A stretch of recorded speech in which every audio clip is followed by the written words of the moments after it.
Welcome to my YouTube channel. ನಾನು ನಿಮ್ಮ ಮೈಸೂರ್ಗ ಲಿಖಿತ್.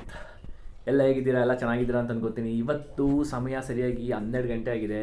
ಇವತ್ತು 12 ಗಂಟೆಗೆ ನಾನು ನಿಮ್ಮನ್ನ ನೈಟ್ ಎಲ್ಲೋ ಕರ್ಕೊಂಡು ಹೋಗ್ತಾ ಇದ್ದೀನಿ. ಅದೊಂದು ಬ್ಯಾಂಗ್ಳೂರಲ್ಲಿ ಒಂದು ಬೂಮಿಂಗ್ ಪ್ಲೇಸ್. ಅಂದರೆ ನೈಟ್ ಹೊತ್ತು ಆ ಪ್ಲೇಸ್ ನೋಡೋಕ್ಕೆ ತುಂಬ ಚೆನ್ನಾಗಿರುತ್ತೆ. ನಾನು ನಿಮ್ಮನ್ನ ಅಲ್ಲಿ ಕರ್ಕೊಂಡು ಹೋಗ್ತೀನಿ. ಅದು ಎಲ್ಲಿ ಅಂತ ನಾನು ನಿಮಗೆ ಮುಂದೆ ಹೇಳ್ತೀನಿ. ಮತ್ತು ಅಲ್ಲಿ ಏನು ನಡೆಯುತ್ತೆ, ಮತ್ತು ಅಲ್ಲಿ ಯಾರು ಬರ್ತಾರೆ ಎಲ್ಲ ನಾನು ನಿಮಗೆ ಮುಂದೆ ತೋರಿಸ್ಕೊಡ್ತೀನಿ. ಬನ್ನಿ ಫ್ರೆಂಡ್ಸ್, ಹೋಗೋಣ.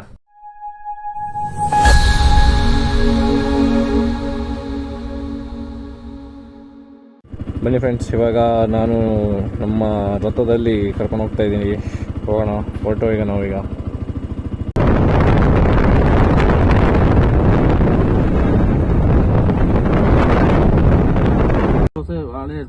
ಸಕ್ಕತ್ತಾಗಿದೆ ಬಿಡಕ್ಕೆ ಎಲ್ಲ ಒಂದೇ ಅದೇ ತರ ಡಿಪಾಸಿಟ್ ಎಲ್ಲ ಸೇವ್ ಮಾಡಿದ್ದಾರೆ.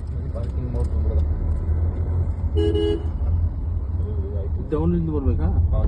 ಪ್ಯಾಸೆಂಜರ್ ಇಳಿಸ್ಬೇಕು.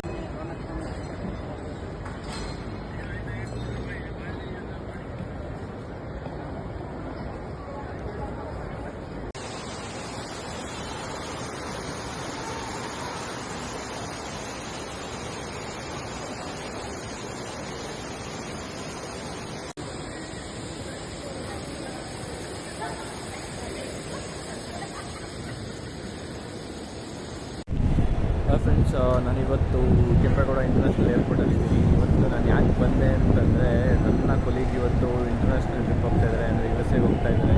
ಅವ್ರದ್ದು ವೀಸಾ ನನ್ನ ಮನೇಲಿ ಉಳ್ಕೊಬಿಟ್ಟಿತ್ತು. ಅದನ್ನ ಅವ್ರು ತಲುಪಿಸೋಕ್ಕೋಸ್ಕರ ನಾನು ಬಂದಿದ್ದೀನಿ. ನಾನು ಕೊಡಲಿಲ್ಲ ಅಂದರೆ ಅವ್ರು ಹೋಗೋಕ್ಕೆ ಆಗಲ್ಲ, ಅದಕ್ಕೋಸ್ಕರ ಬಂದಿದ್ದೀನಿ. ಮತ್ತು ಅವ್ರನ್ನ ಮೀಟ್ ಮಾಡ್ತಾಯಿದ್ದೀನಿ. ನೋಡಿ, ಇವರೆಲ್ಲ ಫ್ಯಾಮಿಲಿಯವರು. ಹಾಯ್ ಬ್ರೋ, ನೋಡಿ ಇವರೇ ಹೋಗ್ತಾ ಇರೋದು. ಇವರೇ ಇಂಟರ್ನ್ಯಾಷನಲ್ ಟ್ರಿಪ್ ಹೋಗ್ತಾ ಇರೋದು. ಪ್ರವೀಣ್ ಅವ್ರಿಗೆ ಹೇಗೆ ಅನಿಸ್ತಾ ಇದೆ ಈಗ ನಾನು ಬಂದಿದ್ದು, ಅವ್ರಿಗೆ ಎಷ್ಟು ಇಂಪಾರ್ಟೆಂಟ್ ಆಗಿದೆ ಅಂತ ಅವ್ರ ಬಾಯಲ್ಲೇ ಕೇಳೋಣ. ಪ್ರವೀಣ್ ಅದೇ, ಈಗ ನಾನು ಬಂದಿದ್ದು ನಿಮಗೆ ಎಷ್ಟು ಇಂಪಾರ್ಟೆಂಟ್ ಆಯಿತು?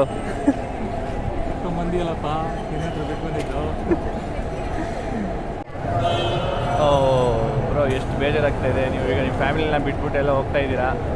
ಮನಸ್ಸಿಗೆ ಎಷ್ಟು ಬೇಜಾರಾಗ್ತಾ ಇದೆ. ಆದರೆ ಒಂಥರ ಖುಷಿ ಆಗ್ತಾ ಇದೆಯಾ, ಬೇಜಾರಾಗ್ತಾ ಇದೆಯಾ? ಅಂದರೆ ಮೊದಲು ನೀವು ಒಬ್ಬರೇ ಆಗಿದ್ರಿ, ಈಗ ಬೇರೆ ರೀಸೆಂಟಾಗಿ ಬೇರೆ ಎಂಗೇಜ್ಮೆಂಟ್ ಆಗಿದೆ. ಆದರೆ ನಿಮ್ಮ ಪಾರ್ಟ್ನರ್ನ ಬಿಟ್ಟು ಹೋಗ್ಬೇಕು ಅಂತಂದರೆ ಮನ್ಸಿಗೆ ತುಂಬ ನೋವಾಗ್ತಿದೆ ಅಂತ ಅನಿಸುತ್ತೆ, ಕಾಣ್ತಾ ಇದೆ. ತೋರಿಸ್ಕೊಳಕ್ಕಾಗಲ್ಲ ಅದೆಲ್ಲ.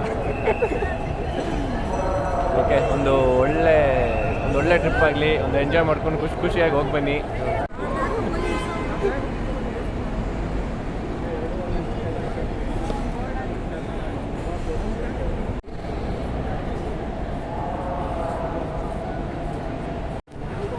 ಹೌದು.